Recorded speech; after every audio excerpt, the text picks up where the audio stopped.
Hey, good morning, Chin. Hope you're doing well. I guess just to get started, just obviously Auburn's up next. I've already played them. I guess just how much are you looking at that game that you guys have already played versus, how Auburn's done recently, and is are they doing anything different from what you guys saw last time? Um, a lot of similarities of what they did in our game. They're obviously playing more through uh, number seven. So he had a big game against us up there at their place, and I'm thinking that they probably feel like he can duplicate that game. But for us as a whole, we are hopefully using this game to define that we're trending in the right direction where we're going in terms of a program as it gets down to the stretch run. We want to be playing at our best basketball here down the stretch run and leading into March, and obviously on into uh, the end of March. And so for us, but we keep in our minds and we keep in the parking lot the outcome of that game. They got us pretty good, so we want to revenge that, but we also want to continue to trend in the right direction in terms of getting better. And you mentioned that there, obviously Keyshawn Hall's been a huge part of, everything they've been doing this season. You guys are familiar with him. I guess just, what makes him such a difficult guard, and I guess just how do you guys kind of go about scouting a guy who's as effective as he is just in a lot of different facets of the game? Yeah, we got to limit his one-on-one because he's a good one-on-one do him basketball player. They ISO him a lot. They set ball screens for him. They move him around. They move the pieces around with him in terms of sometimes he's at the three, sometimes he's at the four. They play some small ball four with him, and they do a really good job of kind of disguising him and not giving you the same exact look as much. But we kind of have a plan, and then we also have a plan B of how we're going to guard him in terms of trying to limit his FGAs. We don't want him to get 20 or more attempts at the basket. We want to at least try to cut those attempts down in half. So if he can get up 12 to 13 FGAs, then that favors us. But if he's in the high teens up into the 20s, or hopefully he doesn't get to the high 20s, and we've done our job in terms of limiting his catches, limiting his FGAs, then that plays in our favor. And then do you guys have any updates on DJ and Carter at this point in time? Yesterday they had some limited moments in practice, and so we'll see where that progresses today in practice. But yesterday they all had Malik Ewing, DJ, and Carter had some limited moments in practice yesterday, so that's a positive. And then obviously with those two guys out, it gave Isaiah more of an opportunity for some game time run. I guess just what did you like from Isaiah in the previous two games, and just where have you maybe, I guess, seen him grow the most throughout the season? So excited for him and happy for him and appreciative of him because it's hard to be in the position that he's in and to have to be ready when your number is called, so to speak. And so he obviously was ready. And he had the best part about it is we had that bye week. And so he was able to have some good reps in practice and he had some really good days in practice. So him going out in that game against Mississippi State and playing as a positive was not something that shocked us because of the preparation. His practice week was really good. He has shown that he gives us another guy that can give us some more athleticism, some more length, some more size, and some more energy and motor. He flies around. And when you fly around and play as hard as he plays, you can make mistakes. We're okay with the mistakes as long as they're the mistakes that he's making, that he's just flying around playing with the reckless abandonment, and then we can live with those mistakes. And so happy about him having another piece to go to. I think he's earned the right to be comfortable for coach to be comfortable if he had to put him in the game. I think that we're all okay with it. And last one from me for now. I might have a couple more later on, but Caleb's mentioned maybe doing something, how you guys have maybe been doing a few things differently defensively in the past couple of games. I guess just, and then you guys held obviously Mississippi State and LSU to both fewer than 70 points. I guess just where have you maybe seen the most growth on the defensive end in the past few weeks? And I guess just yeah, how I guess promising does that I guess look for you guys as you head down the home stretch of the regular season? We're trying some different things, but our growth is our consistency. When we're consistent at what we're trying to do, and everybody's doing their job, and no one is taking a break, then um, our defense works.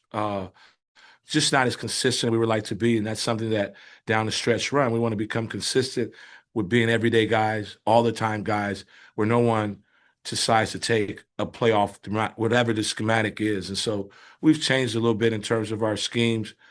We went back to what we were doing ball screen wise earlier. We went back to that. And so that's kind of helped us. We've adjusted our point of pickup and we're trying to stay 5-on-5. So we've always wanted to stay 5-on-5, but we're doing it just a little different. For me, the rebounding is the issue. We have to complete our stops, right? We play really good defense. We get them to take a tough shot, a tough two, and then it's about completing that with getting a two-hand rebound. And it's going to be for us a gang mentality on the rebound, all five guys. But one person that's sticking out right now who's playing his butt off is TB. TB is trying to be that guy for us and get every rebound. And he can't sustain that. Um, for the rest of the season. We have to have some guys to join him in the rebounding party. Daniel. Yeah, Chin, hope you're doing well. I kind of talk about Trevin a little bit. Trevin and Nick Pringle and Malik Ewan. I mean, this is kind of the end of the road for them as far as their eligibility goes. And they've all kind of been playing really well the last couple of games. Do you guys get the sense that maybe they realize that their time in college is kind of more limited now, and then that's kind of bringing out the best in them?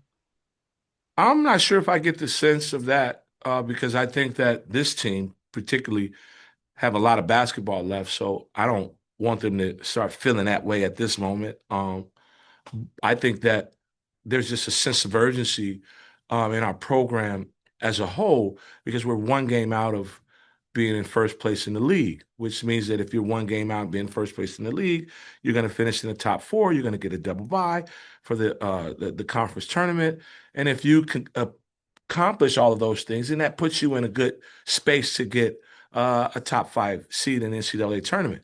So I think that that's the overall sense of urgency for our program. And I hope that everybody understands to keep the main thing, and so to speak, in terms of we want to finish strong in our league.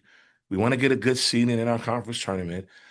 We want to get the double bye. We want to have an opportunity to advance in our conference tournament and have a great seeding on that Sunday, and going to the conference tournament feeling good, on a high note, playing good, confidently, and understanding what we're doing and understanding that we're going to try to make a run at this thing. Yeah, and then I mean, last time you guys played Auburn was on the road. Obviously, you guys are at home today. Just how important is it for you guys, just to welcome Auburn into your home arena as opposed to going into theirs? Well, it's a very hostile environment in Auburn, probably one of the toughest places in the league to play.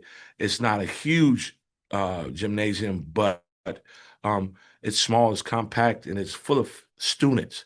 It's more students in Auburn than there are the common fan. They're mostly students, and the students are loud. They really support their ball club. We're hoping that we get a good uh, home crowd advantage, which we've had a lot of, and we just hope that that trend continues on Saturday and to give us an extra boost. We kind of owe them, right? They put it to us up there, and so we want to make sure that we return the favor. Appreciate it. Anthony. Yeah, I apologize. I forgot to include Malik Ewan in my health update question previously, but is he looking good for Saturday, or where is he at with the obviously the stitches?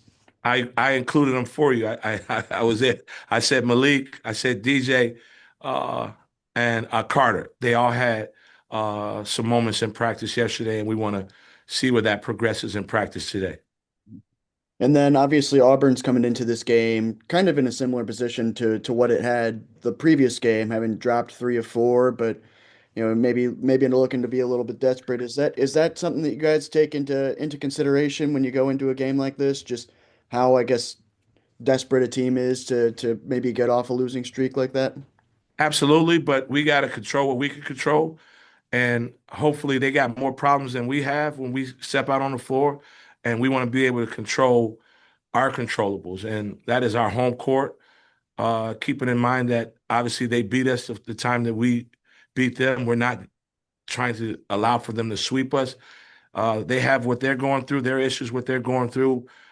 We know that there's going to be a sense of urgency, some desperation in terms of how they play, but we're going to have some sense of urgency and some desperation on defending our home court and returning the favor from the separation they were able to get on us at their place.